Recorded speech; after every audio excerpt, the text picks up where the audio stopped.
नमस्कार मित्रांनो, मी आहे तुमची दिशा। चला तर मग सुरुवात करूया आजच्या ब्लॉगला।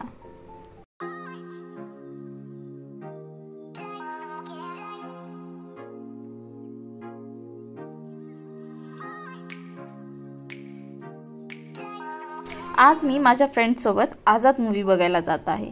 आझाद मूवी तुम्हाला माहितीच असेल। या मूवी मध्ये रवीना टंडनची मुलगी राशा टंडन आणि अजय देवगनचा पुतण्या अमन देवगन या दोघांनी लीड कॅरेक्टर प्ले केलं। यामध्ये अजय देवगनचाही तेवढाच रोल आहे।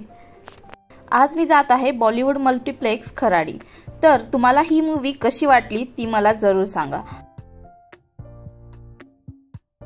खराडी मल्टीप्लेक्सला जाताना हे राजमाता जिजाऊ ऑक्सिजन पार्क लागतं। मला नाही माहिती हे कशा करता बनवलेलं आहे, बट ऑक्सिजन पार्क आहे, त्याच्यामध्ये झाडे असतील, पण आजूबाजूला जी घाण आहे ते कोण साफ करणार?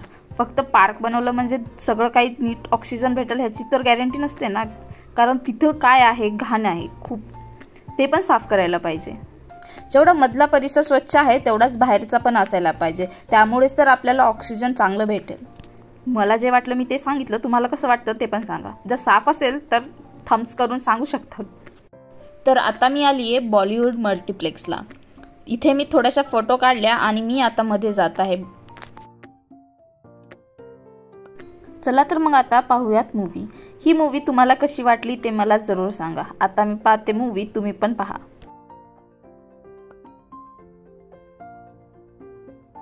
मूवी पाहायला आल्यावर पॉपकॉर्न खाणं हे होऊ शकतं का? असं कधी होत नाही। त्याकरता आता थोडंसं खाऊयात आणि चला परत मूवीला। मला तर ही मूवी आवडली। ॲव्हरेज होती पण छान होती, कारण यामध्ये जे नेपो किड्स आहेत त्यांनी खूप छान ॲक्टिंग केली। आपण म्हणतो नेपो किड्सला दिलं ॲक्टिंग करायला, मूवी करायला, बट नाही, यामध्ये सिरियसली आणि छान ॲक्टिंग केली आहे। सो गाईज, मूवी बघा आणि कमेंटमध्ये मला जरूर सांगा तुम्हाला ही मूवी कशी वाटली।